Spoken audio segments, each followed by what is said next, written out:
तो ड्रामा की स्टार्टिंग होती है हमारी फीमेल लीड रुआन के साथ, जो कि अभी हमारे मेल लीड फूजो के साथ नाइट स्पेंड कर रही होती है। जब उसकी सुबह नींद खुलती है तो वो शॉक रह जाती है कि उसने किसी स्ट्रेंजर बंदे के साथ नाइट स्पेंड करी है। वो तुरंत ही अपने कपड़े और जूते लेकर यहाँ से भाग जाती है और फिर वो अपनी मैनेजर से मिलती है। रुआन की मैनेजर से कहती है कि आज ही हम दोनों को वापस जाना था और ये तुमने क्या कर बैठी हो, और वैसे क्या तुम जानती हो कि वो है कौन। तो रुआन कहती है कि मैं तुमसे इतनी जल्दी में मिलने आ गई कि मैंने उसका चेहरा तक नहीं देखी। रुआन की मैनेजर पूछती है कि क्या वो बंदा जानता है कि तुम कौन हो। तो ये कहती है कि शायद वो भी नहीं जानता होगा, क्योंकि शायद कल रात रूम में अंधेरा था और हम दोनों ने एक दूसरे को नहीं देखे होंगे। तो रुआन की मैनेजर कहती है कि फिर तो मुझे अब उस बंदे से मिलने जाना पड़ेगा और उससे बात करनी पड़ेगी कि वो इस बारे में लीक ना कर दे, नहीं तो फिर तुम्हारा करियर बर्बाद हो जाएगा। ऐसा बोलकर मैनेजर यहाँ से चली जाती है। और दूसरी ओर फूजो का असिस्टेंट उससे पूछ रहा होता है कि बॉस आप कहाँ पर है। तो ये बताता है कि मैं तो रूम में ही हूँ। तो फिर असिस्टेंट बताता है कि बॉस मैं तो पहले से ही रूम में आपका इंतज़ार कर रहा हूँ। तो फूजो शॉक होता है और वो रूम से बाहर निकल के रूम नंबर देखता है। तो उसे याद आता है कि कल रात वो नशे में था और वो गलती से गलत रूम में आ गया। फिर इतने में असिस्टेंट उसके रूम से बाहर निकलता है और पूछता है कि बॉस आखिर आप बाजू वाले रूम से कैसे बाहर निकल रहे हैं, और आपको पता है आपके रूम में से मिस वे बाहर निकल के गई थी। फिर फूजो याद करने लगता है कि कल रात वो यहाँ अपनी बिजनेस डील साइन करने के लिए आया था मिस वे के साथ, और उसने उसे ड्रिंक में लगता है ड्रग मिलाकर दे दी, ऐसा वो समझ जाता है। और फिर अपने असिस्टेंट को ऑर्डर दे देता है कि उसे ढूंढो और उसे बैन कर दो। तभी रुआन की मैनेजर ये सुन लेती है और उसे लगता है कि वो रुआन को बैन करने की बात कर रहा है, इसलिए वो जल्दी से भाग जाती है। और फूजो अपने असिस्टेंट को ये पता करने के लिए भी बोलता है कि इस रूम में कौन था पता करो। फिर इसके बाद हम देखते हैं कि असिस्टेंट यहाँ कार लेकर आ जाता है फूजो को लेके जाने के लिए, और वो उसे बताने लगता है कि बॉस मिस वे के डैड का कॉल आया था और वो हमें मना रहे थे कि हम उनके साथ इतने टाइम से बिज़नेस कर रहे हैं, तो इस गलती को माफ़ कर दे और उन्हें बैन ना करे। पर यहाँ फूजो तो नहीं मानता और कह देता है कि मैंने एक बार कह दिया ना। फिर तभी यहाँ रुआन भी होटल से बाहर निकल रही होती है और मैनेजर उसे बताती है कि मैं बाहर पहुँच गई हूँ। तो रुआन को लगता है कि ये उसकी मैनेजर की कार है, तो वो जल्दी से यहाँ फूजो की कार में बैठ जाती है और उसे देखते के साथ ही पूछने लगती है कि तुम कौन हो और मेरी कार में क्या कर रहे हो। तो असिस्टेंट कहता है कि फिर से एक चालाक लड़की मिल गई। कल वाली लड़की बहाना कर रही थी कि वो गलत रूम में आ गई है और आज वाली बहाना कर रही है कि वो गलत कार में आ गई है। रुआन गुस्से में असिस्टेंट को चिल्लाती है कि तुम किसी चालाक लड़की कह रहे हो। तभी फूजो अपने असिस्टेंट को इशारा करता है और असिस्टेंट बाहर निकलकर रुआन को कार से बाहर निकालने की कोशिश करता है। वो नहीं मान रही होती है और वो यहाँ फूजो के ऊपर गलती से हाथ रख देती है। तो फूजो को लगता है कि वो जानबूझ के उसे टच कर रही है। फिर वो उसका हाथ पकड़ के उसे दूर करने की कोशिश करता है। तो तभी वो उसकी ईयररिंग देख लेता है और उसे याद आ जाता है कि ये सेम ईयररिंग उसे अपने रूम में दिखी थी। पर तभी इतने में यहाँ पर रुआन की मैनेजर आ जाती है और वो जल्दी से उसे फूजो की कार से बाहर निकाल लेती है और उसे सॉरी भी कह देती है। और यहाँ रुआन को समझाती है कि देखो तुम उस जैसे पर्सन से दूर हो, और मन में सोचती है कि अच्छा हुआ उस मिस्टर फूजो ने रुआन को पहचाना नहीं, हम उससे जितना दूर रहेंगे उतना ही बेहतर रहेगा। रुआन तो ऐसी फूजो पर गुस्सा हो जाती है और कहती है कि उस जैसे रूड बंदे से मैं दोबारा कभी मिलना भी नहीं चाहती हूँ। फिर यहाँ पर रुआन को किसी की कॉल आती है और वो अपनी मैनेजर को बताती है कि वो आज रात एक पार्टी के लिए जाने वाली है। फिर असिस्टेंट यहाँ फूजो को बताता है कि किसी ने होटल की सीसीटीवी फुटेज ही डिलीट कर दिया, इसलिए उस लड़की के बारे में पता नहीं चल रहा है कि उस रूम नंबर 888 में कौन थी। फिर फूजो अपने असिस्टेंट को ईयररिंग देकर उसे उस लड़की के बारे में पता करने के लिए बोलता है। और फिर इसके बाद फूजो अपने फ्रेंड शाओ के साथ एक पार्टी में आया होता है और यहाँ पर शाओ इससे पूछता है कि तू इतने सालों बाद अब्रॉड से वापस आ गए और फाइनली तूने अपने फैमिली बिजनेस को संभालना स्टार्ट कर दिया है, तो बता तू अपनी यंग फियांसी से कब शादी करने वाला है। फूजो उससे बकवास करने के लिए मना करता है। तो शाओ कहता है कि अब तू इस बात को सीक्रेट नहीं रख सकता है। लास्ट टाइम जब मैं तेरे घर पे गया था तो मैंने तेरी ग्रैंडमा से सुन लिया था कि तेरी शादी रुआन के साथ फिक्स है, और वैसे बाकी सभी को तो इस बारे में पता भी नहीं है। उन्हें तो लग रहा है कि बस रुआन की फैमिली और तेरी फैमिली के बीच में शादी फिक्स है। तो सभी को तो ये लग रहा होगा कि तेरी निफ्यू शीचन के साथ ही रुआन की शादी होने वाली है और वो दोनों कपल है, इसलिए तू अब वापस आ गया है ना, तो तुझे जाकर अपने उस फियांसे से मिलना चाहिए। तो फूजो कहता है कि रहने दे, शीचन और रुआन वैसे भी सेम एज के, तो वो दोनों एक दूसरे के लिए ज़्यादा सही रहेंगे। तो इसका फ्रेंड कहता है कि माना तो एक ओल्ड मैन हो चुका है और अपनी 30s में, लेकिन 30s वाले मैन भी बहुत ही ज़्यादा अच्छे होते हैं। तो फूजो यहाँ अपने फ्रेंड शाह को गुस्से में देखता है तो फिर वो चुप हो जाता है और फिर फूजो को यहाँ पर रुआन नज़र आती है तो वो उसे तुरंत ही याद करने लगता है और सोचता है कि ये भी यहाँ पर आई है। रुआन अपनी फ्रेंड के साथ यहाँ पर बातें कर रही होती है, तभी वो नोटिस कर लेती है कि उसने सिर्फ एक ही ईयरिंग पहनी है। तो वो उसे कहती है कि तुम इतनी फेमस स्टार हो तो तुम्हें ऐसे एक ईयरिंग नहीं पहनना चाहिए, नहीं तो लोग सोचेंगे कि तुम गरीब हो, और मुझे पूरा यकीन है कि तुम एक दिन बहुत ही फेमस स्टार बनोगी। तभी यहाँ पर शीचन आ जाता है, जो कि रुआन का एक्स बॉयफ्रेंड है, और वो अपने साथ रुआन की स्टेप सिस्टर यू को भी लेकर आया होता है। और ये दोनों मिलकर यहाँ पर रुआन को बातें सुनाते हुए उसका मजाक उड़ा रहे होते हैं। और तभी रुआन शीचन से कह देती है कि तुम भूलो मत कि सबसे पहले तुमने मुझे चेस करे थे। फिर शीचन भी याद करने लगता है कि कैसे उसने खुद ही रुआन को अपनी गर्लफ्रेंड बनाने के लिए प्रपोज करा था। फिर वो इस बारे में गिल्टी फील करने लगता है। तो रुआन की स्टेप सिस्टर यू ये देखकर सोचती है कि मैंने इतनी मुश्किलों से इसे फंसाई हूँ और मैं इसे अब इतनी आसानी से हाथ से जाने नहीं दे सकती। फिर ये खुद ही रुआन के पास जाकर कहने लगती है कि सिस्टर मुझे माफ़ कर दो, मैं तुम दोनों के बीच में नहीं आना चाहती थी। और फिर खुद ही गिरने का नाटक करके वो रुआन के ऊपर इल्ज़ाम लगाती है, सिस्टर तुम मुझे ऐसे कैसे ढकेल सकती हो। फिर वो शीचन से बताने लगती है कि लगता है मेरी सिस्टर ने अभी तक मुझे माफ़ नहीं करी है। तो शीचन तो रुआन को चिल्लाने लगता है कि आखिर मुझे तुम जैसी लड़की से प्यार कैसे हुआ।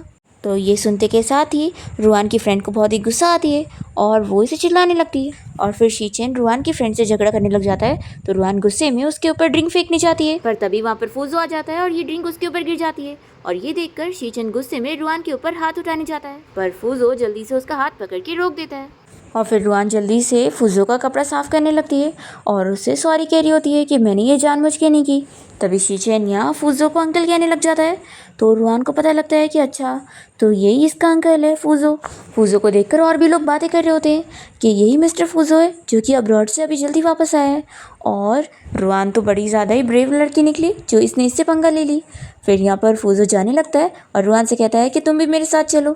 और फिर शीचेन रुआन से कहता है कि तुमने मेरे अंकल को गुस्सा दिला दियो, जाओ अब वो तुम्हें छोड़ेंगे नहीं। और यूँ भी कह देती है कि हमारे पेरेंट्स मिस्टर फूजो के साथ बिजनेस करना चाहते हैं, इसलिए तुम उन्हें गुस्सा नहीं दिला सकती हो, इसलिए तुम्हें जाना पड़ेगा। फिर रुआन यहाँ रूम में आ जाती है और फूजो को ढूंढ रही होती है। और इतने में वो वॉशरूम से बाहर निकलता है टॉवेल पहनकर। तो ये देखते के साथ ही ये दूसरी तरफ फेस करती है और कहती है कि सॉरी मिस्टर फूजो, मेरी वजह से आपका ड्रेस ख़राब हो गया, आप फिक्र मत करो, मैं कल आपके लिए न्यू ड्रेस लेकर आऊँगी। ऐसा बोलकर वो जा रही होती है तो ये जल्दी से उसका हाथ पकड़ के रोकता है और फिर उसके कान टच करने लगता है। तो कहती है कि आप ये क्या कर रहे हैं। फूजो कहता है कि तुम्हारी ईयरिंग कहाँ पर है। तो फिर ये याद करती है कि इसकी फ्रेंड ने उसकी ईयरिंग निकालने के लिए बोली थी, क्योंकि अगर एक ईयरिंग पहनकर उसे कोई भी देखेगा तो वो लोग उसे गरीब समझेंगे और उसकी इमेज ख़राब होगी। फिर इतने में यहाँ पर फूशाओ रूम में आ जाता है फूजो को उसका कपड़ा देने के लिए और वो इन दोनों को साथ देख लेता है और कहता है कि अरे मैं गलत टाइम पर आ गया, तुम लोग अपना कंटिन्यू रखो, मैं चाहता हूँ, मैंने कुछ भी नहीं देखा। तो फूजो अपने फ्रेंड को रोकता है और कहता है कि लाओ मेरे कपड़े दो। तो फिर ही कहता है कि जब रुआन यहाँ पर थी तो तुमने मुझे क्यों बुलाया, तुम इससे ही कपड़े मंगवा लेते। तो ये सुनने के साथ ही फूजो शॉक हो जाता है कि क्या यही रुआन है। तो इसका फ्रेंड कहता है कि क्या तेरे को नहीं पता। तो फूजो चला जाता है अपने कपड़े लेकर पहनने के लिए और रुआन को बहुत ही एम्बैरेसिंग फील होता है। वो जैसे यहाँ से जाने लगती है तभी यहाँ पर शीचेन और यू आ जाते हैं और दोनों ही से रोकने लगते हैं और कहते हैं कि अच्छा तो तुम मेरे अंकल से बचकर जाना चाहती हो। तभी इतने में यहाँ पर फूजो बाहर आ जाता है और वो इन लोगों से कहता है कि तुम ये क्या कर रहे हो। तो फिर शीचेन जल्दी से उसे यू से मिलवाने लगता है कि अंकल देखो ये मेरी नई गर्लफ्रेंड है। यू सोचने लगती है कि मैंने सोची थी कि मिस्टर फूजो एक ओल्ड और अगली मैन होगा, नहीं तो मैं पहले नंबर इसे फंसाती। फिर ये उसे कहने लगती है कि मिस्टर फूजो मेरी बहन ने आपके ऊपर जो ड्रिंक गिरा दी उसकी वजह से आपके कपड़े गंदे हो गए, तो इसलिए आपको मेरी सिस्टर को पनिश करना चाहिए। बचपन से ही मेरी सिस्टर ऐसी बदतमीज़ थी और पेरेंट्स भी इसे इस बात पर बहुत ही चिल्लाते थे। तो फूजो कहता है कि तुम बिल्कुल सही कह रही हो, मुझे भी बदतमीज़ लोग पसंद नहीं है। फिर वो अपने गार्ड्स को बुलाता है और कहता है कि इस लड़की को अभी यहाँ से बाहर निकालो। तो रुआन तो अपसेट हो जाती है कि मैंने सोची थी कि ये मिस्टर फूजो बाकी सभी की तरह नहीं है और एक अच्छा पर्सन है, लेकिन लगता है ये भी इन्हीं सब की तरह है। फिर गार्ड्स यहाँ पर यू को बाहर चलने के लिए बोल रहे होते हैं तो वो कहती है कि तुम लोगों को गलतफहमी हुई है, मिस्टर फूजो ने रुआन को निकालने के लिए बोला है। तो फूजो यहाँ क्लियर करता है कि मैंने तुम्हें ही निकालने के लिए बोला हूँ। और फिर गार्ड्स यहाँ पर इसे पकड़ के लेके जाने को लगते हैं तो ये शीचेन से कहने लगती है कि देखो ये लोग मुझे लेके जा रहे हैं। तो वो कहता है कि अभी चली जाओ, मेरे अंकल गुस्सा है। और फिर वो गुस्से में चली जाती है और फिर फूजो शीचेन को चिल्लाता है कि तुम बहुत ही ज़्यादा बिगड़ते जा रहे हो, अभी तुम जाओगे और 1000 वर्ड का सॉरी लेटर लिखोगे। फिर शीचेन के यहाँ से जाने के बाद रुआन कहती है कि मिस्टर फूजो अब मैं भी चलती हूँ। तभी जल्दी से उस शाओ से रोकते हुए फूजो को इसके पास ढकेलता है और कहता है कि देखो ये लड़की कितनी ज़्यादा ड्रंक हो चुकी है, तो तुम्हें इसे इसके घर तक छोड़ने जाना चाहिए, नहीं तो अगर इसे कुछ हो गया तो। रुआन कहती है कि नहीं, इसकी ज़रूरत नहीं है, मैं खुद चली जाऊंगी। पर तभी फूजो कहता है कि नहीं, मैं तुम्हें घर छोड़ने चलता हूँ। तो फिर रुआन बहुत ही गुस्सा होती है इस शॉक के ऊपर और फिर फूजो इसे इसके घर तक छोड़ देता है और रुआन इसे थैंक यू बोलकर चली जाती है। और तभी फूजो देखता है कि वो अपने ग्लासेस तो भूल गई। फिर रुआन जैसी घर पहुंचती है तो वो देखती है कि उसकी स्टेप सिस्टर यू ने पहले से ही घर में झूठ झूठ उसके बारे में कंप्लेन कर चुकी होती है कि उसकी वजह से उसे पार्टी से निकाला गया। तो फिर स्टेप मॉम से चिल्लाने लगती है कि तुमने मेरी बेटी को परेशान करी, अभी नील डाउन करके उससे माफ़ी मांगो। तो रुआन मना कर देती है कि मैंने कुछ भी नहीं करी हूँ। तो यू रोने की एक्टिंग करते हुए कहने लगती है कि अगर तुमने कुछ ना करी होती तो मिस्टर फूजो मुझ पर ऐसे गुस्सा ना होते और मुझे ऐसे पार्टी में से निकालते ना। अब तुम्हारी वजह से अगर वो मुझे पसंद नहीं करेंगे तो वो मुझे फू फैमिली में शादी करने ही नहीं देंगे। तो ये सुनते के साथ ही रुआन के डैड तो गुस्सा हो जाते हैं कि रुआन ने फूजो से पंगा ले लिए और उसके साथ तो ये लोग बिजनेस डील करने वाले और अब कैसे करेंगे। वो उसके ऊपर हाथ उठाने जा रहे होते हैं पर तभी इतने में यहाँ पर फूजो आ जाता है और उनका हाथ पकड़ के रोक देता है। तो रुआन के डैड शॉक हो जाते हैं और पूछने लगते हैं कि मिस्टर फूजो आप यहाँ पर कैसे हैं। तो कहता है कि अगर मैं यहाँ पर नहीं आता तो मैं इतना अच्छा शो कैसे देखता। तो फिर रुआन के डैड तुरंत ही कहने लगते हैं कि ये सब हमारी बेटी रुआन की गलती है और हम तो बस यहाँ पर उसे एजुकेट कर रहे थे। और फिर स्टेप मॉम भी कहने लगती है कि हाँ, रुआन यू से बहुत ही जेलस है इसलिए वो उसके ऊपर झूठे इल्ज़ाम लगा रही थी और ज़रूर रुआन ने आपको यू के बारे में कुछ कान भर दी होंगी और उसकी बुराई करी होंगी। फिर यू जल्दी से जाकर फूजो का हाथ पकड़ के कहने लगती है कि आप मेरी बात तो सुनो। तो ये इसे अपने आप को छुड़ाता है और कह देता है कि रुआन ने मुझे इसके बारे में कुछ नहीं बोली है बल्कि मुझे खुद ही इस यू का बिहेवियर पसंद नहीं आया। फिर फूजो रुआन को उसका सनग्लासेस वापस करता है तो वो सोचती है कि ये इतना बुरा भी नहीं है। फूजो के जाने के बाद रुआन भी अपने डैड को गुस्से में देखकर घर से बाहर जाती है और जल्दी से फूजो के साथ उसकी कार में बैठ जाती है और कहने लगती है कि मिस्टर फूजो आपने मेरी फैमिली सिचुएशन देखी ही ना, मैं यहाँ पर कैसे रह सकती हूँ। ऐसा बोलकर वो रोने की एक्टिंग कर रही होती है। तो ये कहता है कि क्लियरली बोलो क्या चाहती हो।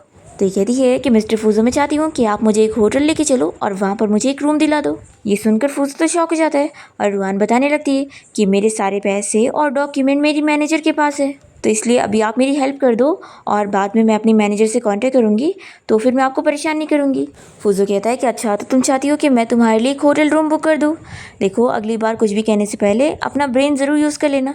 फिर फूजो रुआन के साथ उसके होटल रूम में आ जाता है और पूछता है कि क्या मैं तुम्हारा वॉशरूम यूज़ कर सकता हूँ। तो वो कहती है कि ऑफ कोर्स। फिर वो जैसे ही वॉशरूम जाता है तभी मैनेजर यहाँ पर आती है और रुआन से कहती है कि फिर से तुम्हारे मॉम डैड ने तुम्हें घर से बाहर निकाल दिए। तो ये कहती है कि पूछो मत, मैं तुम्हें बाद में बताती हूँ। और फिर मैनेजर इसे आईडी वगैरह देने लगती है और पूछती है कि वैसे तुम्हारे पास तो आईडी नहीं थी तो तुमने यहाँ होटल रूम कैसे बुक करी। तो रुआन बताती है कि आज मैं जिस गलत कार में बैठ गई थी ना, उस कार के ओनर ने मेरी हेल्प किया और मेरे लिए रूम बुक करा। तो फिर मैनेजर शॉक होती है और कहती है कि मैंने बोली थी ना कि तुम मुझसे दूर रहो, तो तुम मुझसे कैसे मिल गई। तो रुआन अपसेट होकर कहती है कि तुम्हें क्या ही बताऊँ, तुम्हें पता है वो शीचेन का अंकल है। तो ये सुनकर मैनेजर और शॉक हो जाती है। तो रुआन कहती है कि तुम इतना अपसेट मत हो, हाँ वो बाहर से बहुत ही कोल्ड दिखता है लेकिन वो इतना बुरा भी नहीं है, एक अच्छा बंदा है। फिर मैनेजर इसे सब बताने वाली होती है कि जिसके साथ उसने होटल रूम में नाइट स्पेंड करी थी वो कोई और नहीं बल्कि वही है। पर नाम बताने से पहले ही फूजो यहाँ बाहर आ जाता है तो ये जल्दी से खांसने की एक्टिंग करते हुए आगे का नहीं बोलती और फिर फूजो यहाँ से जाने लगता है तो रुआन उसे थैंक यू बोलती है। और फिर उसके जाते ही रुआन की मैनेजर उसे पूछने लगती है कि आखिर तुम दोनों का रिलेशन इतना क्लोज कैसे हो गया जो उसने तुम्हें होटल रूम बुक करने में हेल्प किया। सुबह तो वो तुम्हारे साथ इतना कोल्ड था ना और उसने तो तुम्हें बहुत ही बदतमीज़ी से अपनी कार से भी बाहर निकाल दिया था। तो रुआन अपनी मैनेजर को पूरी स्टोरी सुना देती है कि उन दोनों के बीच में क्या क्या हुआ और कैसे यहाँ तक बात पहुँची। और फिर वो अपने मैनेजर से फूजो की तारीफ़ भी करती है और बताती है कि उसने तो कहा है कि वो मेरी शीचेन से बचने में हेल्प करेगा, अगर शीचेन ने मुझे कभी परेशान किया तो फिर ये अच्छा रहेगा ना, मैं आसानी से शीचेन से अपनी इंगेजमेंट तोड़ पाऊँगी। और मिस्टर फूजो का कल ही किसी लड़की के साथ पंगा हुआ था जिस वजह से वो आज मुझ पर गुस्सा निकाल रहे थे। मैनेजर कहती है कि अगर तुम मिस्टर फूजो से कहो कि वो लड़की उनके खिलाफ प्लानिंग नहीं कर रही थी तो क्या वो बिलीव करेंगे। तो कहती है कि नहीं, जितना मैंने मिस्टर फूजो को समझी हूँ वो बिलीव बिल्कुल नहीं करेंगे। मैनेजर ये सुनकर और डर रही होती है। और फिर नेक्स्ट डे रुआन अपनी मैनेजर के साथ मिलकर डायरेक्टर का इंतज़ार कर रही होती है और कहती है कि 5 घंटे हो गए। फिर शूट चालू हो जाता है और रुआन को एक नए एक्टर के साथ शूटिंग करनी होती है जिसके बारे में रुआन पहले से जानती है कि वो बहुत ही बदतमीज़ है और यहाँ पर वो उसके साथ सीन करने में उसे टच करने लगता है। तो रुआन तुरंत ही आवाज़ उठाती है और डॉक्टर से कहती है कि ये स्क्रिप्ट में नहीं था। तो फिर वो कहता है कि मेरी मर्ज़ी है, मैं स्क्रिप्ट चेंज भी कर सकता हूँ। तभी यू डायरेक्टर से कहने लगती है कि इसे तो बिल्कुल एक्टिंग करना नहीं आ रहा है, आप कहो तो मैं कर देती हूँ। तो फिर डायरेक्टर भी रुआन को चिल्लाता है कि अगर तुम नहीं कर सकती हो तो तुम्हारी जगह तुम्हारी सिस्टर यू कर लेगी। तो रुआन कहती है कि ठीक है, इसी से करवा लो, और वो गुस्से में जाने लगती है। तो मैनेजर उसे रोकती है कि हम ऐसे पंगा नहीं ले सकते क्योंकि इसकी पेनल्टी हम लोग भर नहीं पाएंगे, इसलिए अपने काम को कंटिन्यू करो और इसे छोड़कर मत जाओ। तो फिर रुआन को मानना पड़ता है। तभी एक्टर हाँ कहने लगता है कि अच्छा वो मान गई, देखो अब हम लोग next scene direct bat scene करेंगे। रुआन ये सुनते के साथ ही उसे चिल्लाती है कि तुम लिमिट क्रॉस कर रहे हो। तो वो कहता है कि यहाँ पर मेरी मर्जी चलने वाली है। इतने में यहाँ पर फूजो आ जाता है अपने फ्रेंड शाओ को लेकर, और शाओ को देखकर यहाँ पर लोग बातें करने लगते हैं कि वो तो कितना फेमस एक्टर है और वो कितना हैंडसम भी है। शाओ कहता है कि वैसे तो मेरे पास पहले से ही काम है और मैं बहुत ही बिजी हूँ, लेकिन ये रोल एक डोमिनेटिंग बॉस का है, तो मुझे लगता है कि मेरा फ्रेंड फूजो ये रोल अच्छे से कर लेगा। तो ये सुनकर यू तो जेलस हो जाती है कि आखिर ऐसे कैसे ये मिस्टर फूजो को सेड्यूस करेगी। फिर ये जल्दी से फूजो के पास जाकर कहने लगती है कि आपका टाइम तो बहुत ही प्रीशियस होगा ना, और आपके पास थोड़ी ना फालतू एक्टिंग करने का टाइम होगा। तब इतने में फूजो जल्दी से रुआन को अपने पास करता है और कहता है कि मैं एक्टिंग करूँगा। तो रुआन तो शॉक हो जाती है कि सच में मेरे साथ एक्टिंग करने के लिए तैयार है। और फिर फूजो तो स्क्रिप्ट देखने के बाद तुरंत ही कह देता है कि मुझे याद हो गई ये स्क्रिप्ट, और फिर वो रुआन के साथ शूटिंग स्टार्ट करता है। और इस सीन में रुआन को उसे थप्पड़ भी लगाना होता है। तो रुआन शॉक होती है कि वो इतनी अच्छी एक्टिंग कर रहा है कि उसने थप्पड़ भी अच्छे से खा लिया। फिर जैसे शूट कंप्लीट होता है तो सभी लोग तारीफ़ करने लगते हैं कि फूजो ने कितनी अच्छी एक्टिंग करा है। और फिर रुआन यहाँ फूजो से कहती है कि सॉरी मैंने तुम्हें जानबूझ के नहीं मारी थी, चलो मैं तुम्हें मेडिसिन लगा देती हूँ। और फिर वो उसे साथ में लेकर जाती है। और तभी यहाँ यू इन दोनों के रूम में जाने को लगती है तो जल्दी से शाओ उसे रोक देता है और कहता है कि अच्छा होगा कि तुम उन दोनों को डिस्टर्ब ना करो। ऐसा बोलकर दरवाज़ा बंद कर देता है। फिर यू को तो बहुत ही गुस्सा आ रही होती है, और यहाँ पर हम देखते हैं कि रुआन फूजो को मेडिसिन लगाते हुए खुश हो रही होती है और सोच रही होती है कि मुझे पता नहीं था कि ये इतना ज़्यादा अच्छा है, मुझे तो लगा था ये गुस्सा हो जाएगा, और वैसे ये बहुत ही गुड लुकिंग भी है। तभी फूजो को रुआन को देखते हुए उसी रात के बारे में याद आ रहा होता है, और वो सोचता है कि ये लड़की हमेशा मुझे जानी पहचानी फीलिंग देती है। तभी फूजो का फ्रेंड शाओ चुपके से इन लोग का फोटोज ले रहा होता है और दोनों ही उसे देख लेते हैं। और फिर फूजो अपने फ्रेंड से फ़ोन मांगकर फ़ोटो देखने लगता है। तो फिर ये कहता है कि वो तेरी ग्रैंडमा तुझे मिस कर रही थी ना, तो वो तुझे देखना चाहती थी। तभी ग्रैंडमा का मैसेज आता है और वो शाओ को थैंक्स कर रही होती है कि उसने इन दोनों को मिलवा दिया। शाओ फूजो से कहने लगता है कि मैंने ग्रैंडमा को तुझे बेचा नहीं हूँ, आखिर तू मेरा फ्रेंड है, मैं उनसे पैसे थोड़ी ना लूँगा इस बात के। तभी ग्रैंडमा यहाँ इसे 3 मिलियन ट्रांसफ़र करती है और फूजो ये सब भी देख लेता है। और ग्रैंडमा मैसेज करती है कि तुम बहुत ही अच्छा काम कर रहे हो, आगे भी ऐसे करते रहना। फूजो शाओ से कहता है कि तू तो बहुत ही बड़ा धोखेबाज निकला। तो शाओ कहता है कि मैं कोई धोखेबाज नहीं हूँ, उल्टा तुम दोनों का मैच मेकर हूँ, और वैसे मैं तेरी ग्रैंडमा के ऑर्डर को कैसे मना करता। चलो तुम दोनों अपना कंटिन्यू रखो, मैं यहाँ से जाता हूँ। तो वो रुआने से रोकती है और कहती है कि तुम लोगों ने आज मेरी इतनी बड़ी हेल्प करे हो तो मैं तुम लोग को डिनर पर इन्वाइट करना चाहती हूँ। फूजो मना करने लगता है कि नहीं, इसकी ज़रूरत नहीं है।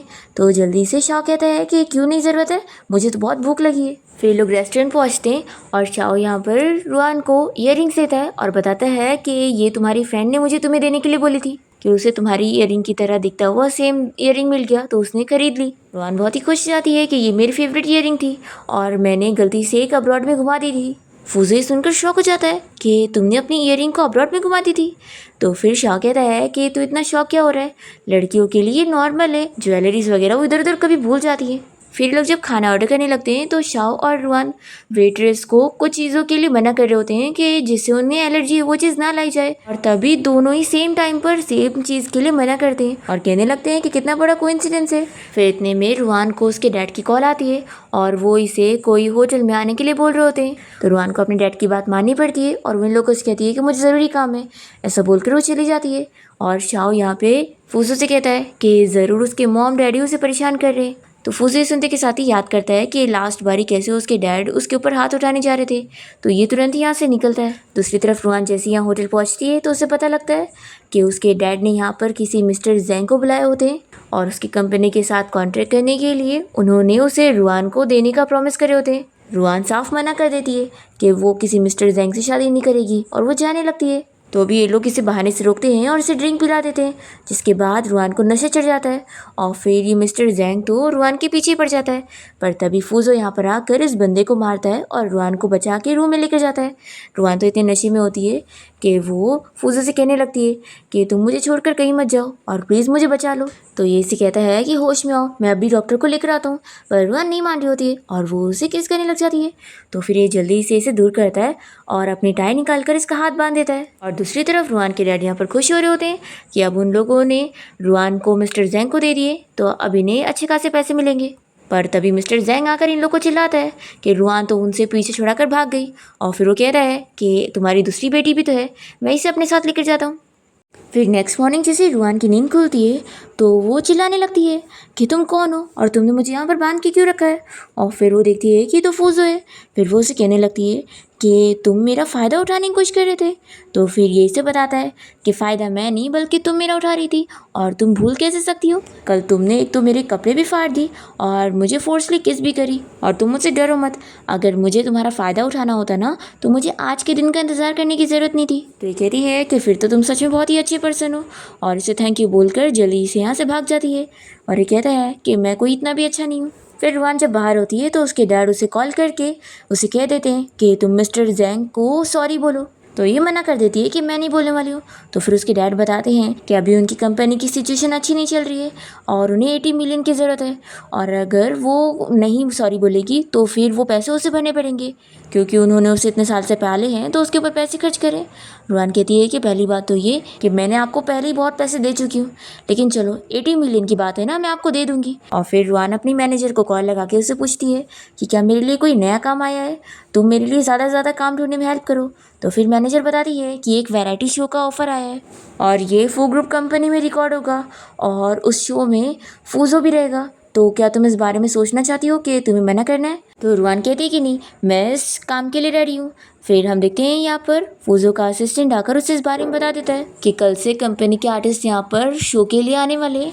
तो क्या वो हैंडल करना चाहता है कि कौन से आर्टिस्ट कौन से डिपार्टमेंट में रहेंगे या फिर पहले से जो डिसाइड हो गया उसी में रहने देंगे। तो ये कहता है कि रुआन कौन से डिपार्टमेंट में, तो असिस्टेंट बताता है कि डिज़ाइन डिपार्टमेंट में। फूजो कह देता है कि ठीक है फिर उसे मेरी सेक्रेटरी बना दो। फिर असिस्टेंट शॉक होता है और कहता है कि बॉस ठीक है मैं समझ गया। और फिर रुआन जब यहाँ कंपनी में आती है तो असिस्टेंट उसे उसका काम वगैरह बता देता है। तो रुआन पूछती है कि मेरा वैसे काम क्या होगा। तो ये बताता है कि आप प्रेसिडेंट की सेक्रेटरी होंगी। फिर यू भी यहाँ पर इस कंपनी में काम करने आई होती है और वो रुआन को देखकर पूछती है कि तुम क्या करने आई हो। तो असिस्टेंट बताने लगता है कि मिस रुआन यहाँ पर अपने वैरायटी शो के लिए आई है और वो अब प्रेसिडेंट की सेक्रेटरी है। तो इस सुनते के साथ ही यू गुस्सा होने लगती है कि सेक्रेटरी मुझे बनना था। तो असिस्टेंट कहता है कि ये प्रेसिडेंट ने खुद डिसाइड करें। तो फिर ये कहती है कि ठीक है मैं खुद जाकर प्रेसिडेंट से बात कर लेती हूँ। तो असिस्टेंट मना कर देता है कि प्रेसिडेंट को कोई भी आउटसाइडर अपने ऑफिस में पसंद नहीं है। और फिर वो ये फाइल रुआन को देता है और कहता है कि तुम जाकर बॉस को दे दो। तो रुआन कहते हैं कि नहीं, मेरी सिस्टर यू चली जाएगी।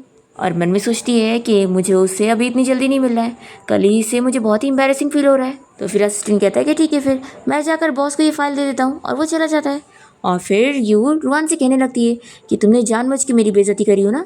तो रुआन कहती है कि मैं तुम्हारी तरह नहीं हूँ जो ये सारी हरकतें करूँगी। और फिर वो अपना काम करने बैठ जाती है और यू को इस पर गुस्सा आ रही होती है कि मुझे आए हुए यहाँ पर इतने दिन हो गए पर प्रेसिडेंट ने मुझे अपनी सेक्रेटरी नहीं बनाया और ये आज ही आई है और इसे इतनी जल्दी ये मौका मिल गया। फिर यू रुआन को सबक सिखाने के लिए उसके पास एक कॉन्ट्रैक्ट लेकर आती है और उसे बताती है कि ये प्रोजेक्ट के पेपर्स हैं जो कि अब तुम इनकी इंचार्ज हो तो तुम्हें साइन करना पड़ेगा।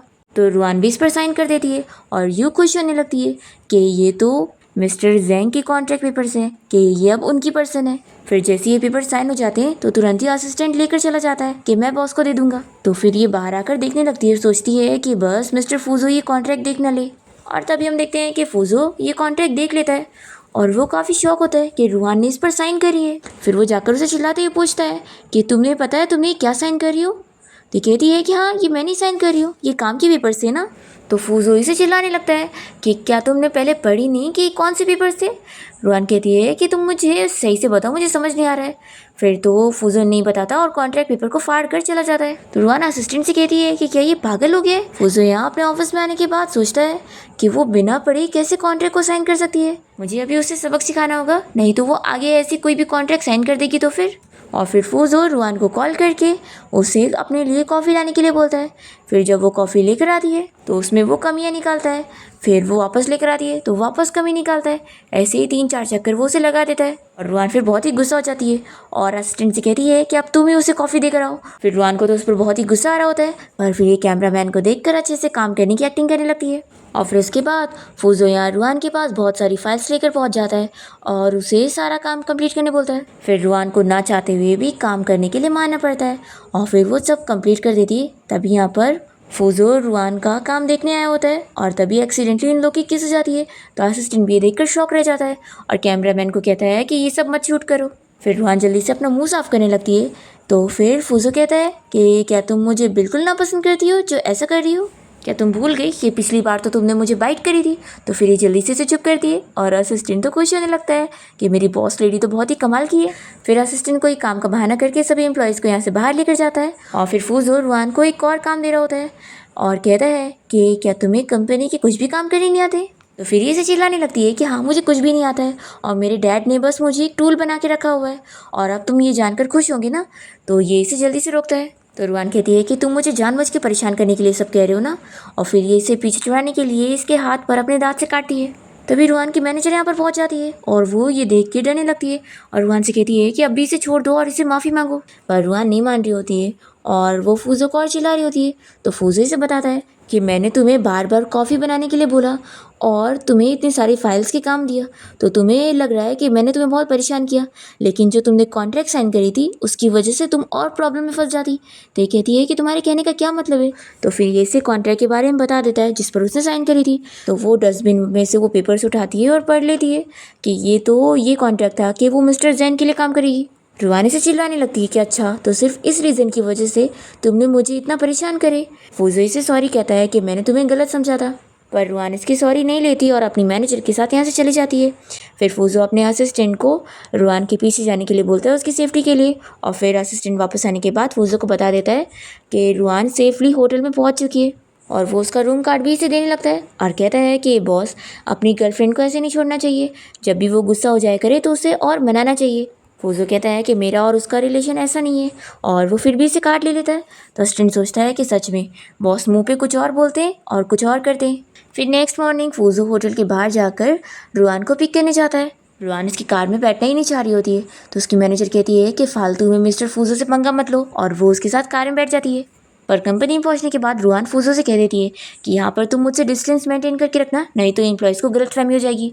और फिर जब वो अपना काम में बिजी होती है तो फूजो उसे फिर से अपने ऑफिस में बुलाता है कुछ बात करने के लिए और उसे कहता है कि चलो मैं तुम्हें कंप्यूटर चलाना सिखाता हूँ। और फिर फूजो जब यहाँ रुआन का हाथ पकड़ के उसे सिखा रहा होता है तभी इतने में यहाँ पर शीचेन की आने की आवाज़ आती है। तो रुआन जल्दी से टेबल के नीचे छुप जाती है और फिर फूजो अपने नीफ्यू को यहाँ से भेज देता है और उसे बिल्कुल भी टेबल के नीचे रुआन को देखने नहीं देता है। फिर इसके जाने के बाद रुआन उठ जाती है और तभी फिर से यहाँ पर किसी के आने की आवाज़ आती है तो वो फिर से छुप जाती है और यहाँ पर कोई और नहीं बल्कि रुआन की मैनेजर आई होती है। तो रुआन जल्दी से उठ जाती है और बहाना करती है कि नीचे कुछ गिर गया था तो मैं उठाने गई थी। तो मैनेजर पूछती है कि ऐसा क्या गिरा था? तो जल्दी से फूजो रुआन का बहाने में साथ देता है और कहता है कि तुम अपनी इयररिंग्स ढूंढ रही थी ना, ये लो। फिर रुआन इसे खोलने वाली होती है तो मैनेजर जल्दी से उसे रोक देती है और उसे अपने साथ बाहर लेकर जाती है और पूछती है कि क्या तुम दोनों के बीच में कुछ चल रहा है जो तुमने मुझे नहीं बताई हो। रुआन कहती है कि नहीं ऐसी बात नहीं है। और फिर इसके बाद रुआन अपनी मैनेजर के साथ किसी इन्वेस्टर से मिलने के लिए डिनर पार्टी के लिए गई होती है और तभी से यहाँ पर वॉमिटिंग जैसा होने लगता है। तो मैनेजर तो शॉक हो जाती है और रुआन से कहती है कि कहीं तुम प्रेग्नेंट तो नहीं हो गई हो। तभी हम देखते हैं कि बाहर से फूजो जा रहा होता है और वो ये सुन लेता है और जल्दी से रुआन को बात करने के लिए बाहर लेकर आता है और पूछता है कि क्या वो सच में प्रेग्नेंट है। तो रुआन कहती है कि पहली बात तो ये कि मेरे पर्सनल मैटर में पूछने वाले तुम होते कौन हो, और दूसरा ये कि अगर ऐसा है भी तो तुम्हारा इससे क्या लेना देना है। तो फिर ये कहता है कि मैं बस इसलिए कह रहा था कि कहीं तुम मुझे स्कैम ना कर रही हो। फिर नेक्स्ट डे रुआन कंपनी में होती है और तभी एक एम्प्लॉय उसे USB ड्राइव को प्रोजेक्ट की इंचार्ज को देने के लिए बोलती है। तो फिर जैसे यहाँ से रुआन जाने लगती है तो जानबूझ के इसकी स्टेप सिस्टर बीच में पैर करके इसे गिरा देती है और फिर जब रुआन उसे चिल्लाने लगती है तो फिर वो मासूम बने की एक्टिंग करती है कि उससे तो कुछ कर ही नहीं। फिर सभी एम्प्लॉयज़ तो रुआन के बारे में बातें करने लगते हैं कि वो गलत है और फिर शिंचन भी यहाँ पर आकर रुआन को ही ब्लेम कर रहा होता है और वो यू की साइड होता है। पर तभी यहाँ पर फूजो आ जाता है रुआन को इनोसेंट प्रूफ करने के लिए, और वो इन लोग को सीसीटीवी दिखा देता है कि कैसे यू ने खुद बीच में पैर करके इसे गिराई थी। फिर सभी लोग ये जानने के बाद रुआन पर यकीन करते हैं और यू के बारे में बातें करने लगते हैं कि वो कितनी ज़्यादा झूठी लड़की है। फिर रुआन के पेट में दुखने लगता है तो फूजो उसे तुरंत ही उठा के लेकर जाता है और उससे अपने पर्सनल डॉक्टर से चेकअप करवाता है। पर यहाँ पर जैसे ही डॉक्टर रुआन का पल्स चेक करने वाला होता है तभी वो मना कर देती है कि आप मेरा पेट नहीं दुख रहा है, मैं बिल्कुल ठीक हूँ।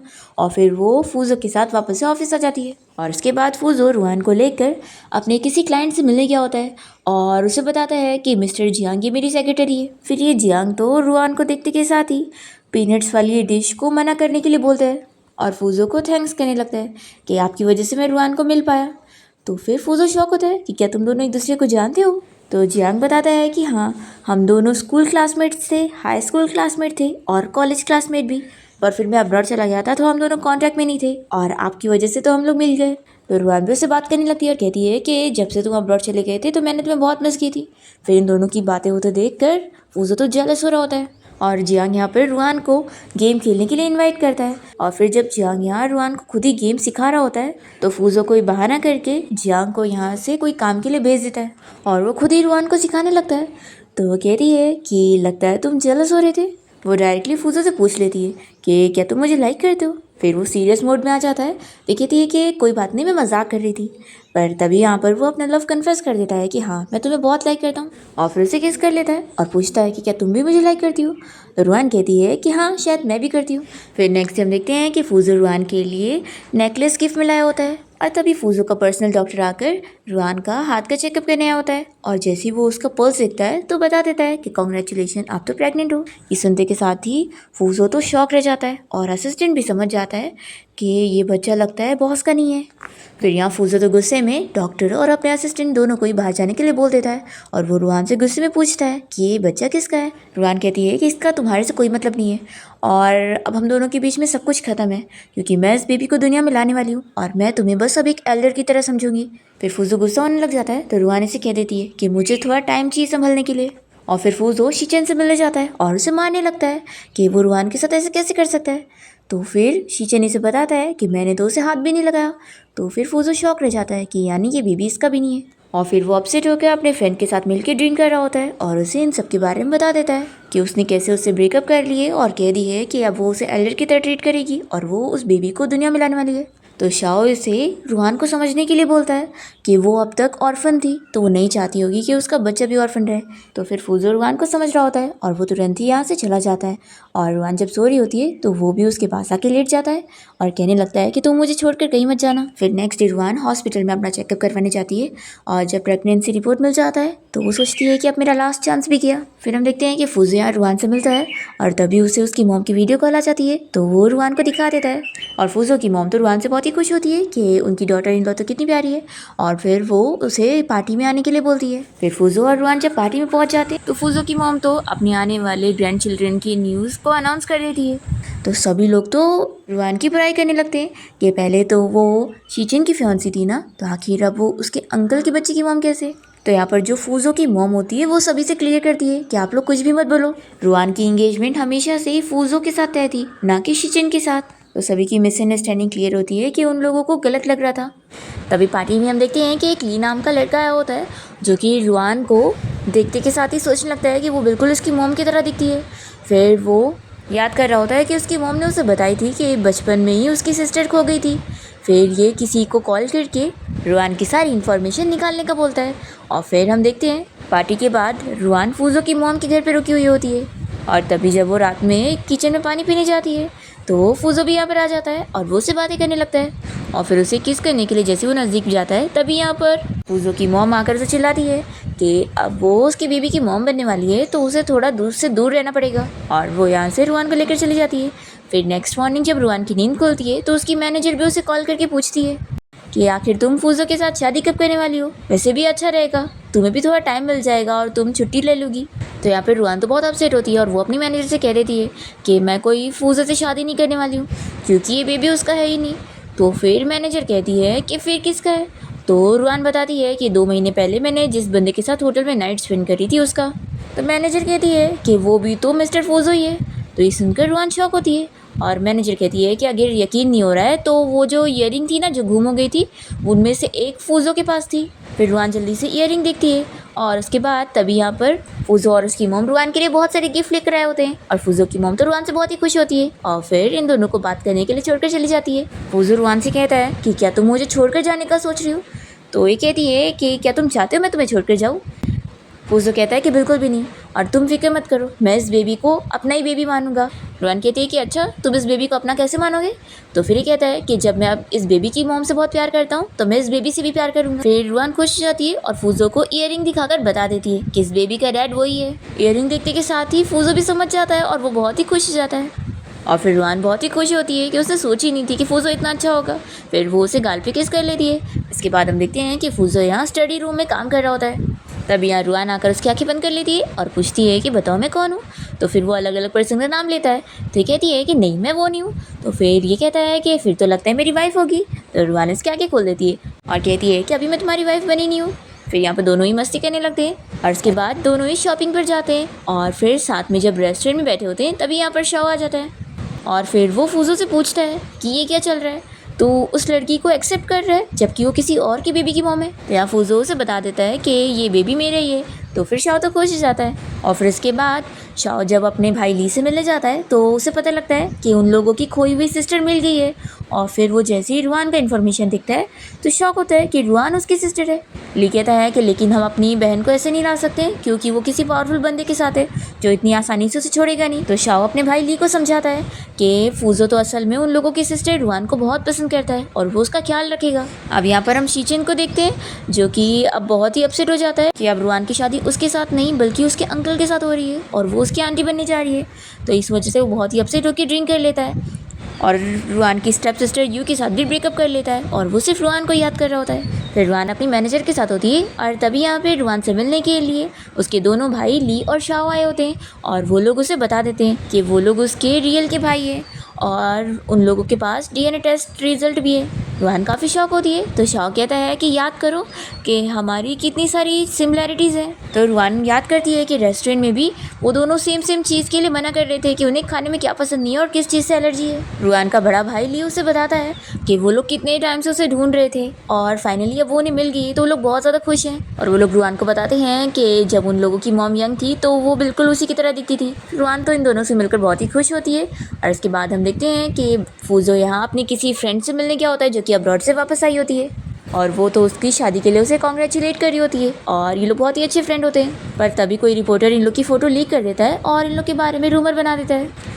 रुआन भी ये फ़ोटो देख लेती है पर फूजो इसे इस फ़ोटो के बारे में कुछ भी क्लियर नहीं करता है। वो सोचता है कि रुआना भी प्रेग्नेंट है तो उसे ऐसी चीज़ के बारे में पता चलेगा तो फालतू में टेंशन लेगी, जबकि ऐसा कुछ भी नहीं है। और रुआन सोचती है कि उसने मुझे कुछ भी एक्सप्लेन नहीं करा तो ठीक है, फिर अब मैं भी उसे अपने भाई के बारे में भी नहीं बताऊंगी। और फिर रुआन के दोनों भाई यहाँ उसे घुमाने के लिए लेकर गए होते हैं और जब यहाँ रुआन ली के साथ घूम रही होती है और फूजो जब उसे ऐसे देख लेता है तो बहुत ही जेलस हो जाता है और ली को एक पंच मार देता है। तो रुआन उसे झगड़ा करने से रोकती है और फिर फूजो को पता लगता है कि ली तो असल में उसका भाई है। फिर वो अपनी फ्रेंड के साथ मिलकर इन लोग के घर पे आता है और रुआन और उसके भाई से माफ़ी मांगता है और कहता है कि उसे मिसअंडरस्टैंडिंग हो गई थी। फूजो की फ्रेंड लिली को तो रुआन का बड़ा भाई ली बहुत ही पसंद आता है और वो उसे सब एक्सप्लेन करती है कि वो बस फूजो की अच्छी फ्रेंड है और कुछ भी नहीं। और फिर लिली फूजो से कहती है कि तुम फिक्र मत करो, मैं तुम्हारी हेल्प करूंगी तुम लोगों की प्रॉब्लम सॉल्व करने में। और फिर हम देखते हैं कि फूजो रात में चुपके से रुआन के घर पर आता है उससे मिलने के लिए और वो डायरेक्ट उसके रूम में आ जाता है और वो तो पहले यहाँ से उसे भगाने लगती है पर फूजो नहीं मानता और उसे मना ही लेता है। फिर नेक्स्ट मॉर्निंग दोनों यहाँ बातें कर रहे होते हैं और तभी रुआन के दोनों भाई आकर इन दोनों को ऐसे साथ में खुशी बातें करते हुए देख लेते हैं। शाओ कहता है कि भाई देख लो, हमारी सिस्टर को फूजो के साथ ही खुशी मिलती है, इसलिए अब आप भी गुस्सा छोड़ दो और मान जाओ। फिर हम देखते हैं कि ये सभी एक पार्टी में गए होते हैं जहाँ पे रुआन की सिस्टर यू आई होती है और वो रुआन को देखते के साथ ही उसका मजाक उड़ाने लगती है। पर तभी पार्टी में रुआन का भाई ली आ जाता है और उसकी साइड लेने लगता है। तो फिर यू ने जिस नए बंदे को फंसाई होती है वो तो तुरंत ही यहाँ से डर के भाग जाता है कि वो ली से पंगा नहीं ले सकता। फिर यू रुआन के ऊपर इल्ज़ाम लगा रही होती है कि वो मिस्टर फूजो को चीट कर रही है और अब उसने नया बंदा ढूंढ लिया है। तो लिली कहती है कि उससे कुछ भी मत बोलो, वो कोई ऑर्फन नहीं है बल्कि मिस्टर ली और मिस्टर शाओ तो उसके भाई हैं। और फिर रुआन यू को अपने दोनों भाइयों से मिलवाती है तो यू तो शौक रह जाती है और सभी लोग भी बातें करने लगते हैं कि तभी तो रुआन बिल्कुल अपने भाइयों की तरह ही दिख रही थी। फिर यहाँ पे लिली रुआन को उसका अवार्ड देती है और रुआन खुश होकर उसे सिस्टर इन लॉ बोल रही होती है। और तभी इस टाइम पर फूजो नील डाउन होकर रुआन को शादी के लिए प्रपोज कर देता है और फिर सभी इन लोग को चीयर करने लगते हैं और रुआन भी फूजो को हाँ बोल देती है और वो उसे रिंग पहना देता है। इसी के साथ इस ड्रामा की हैप्पी एंडिंग यहाँ पर होती है।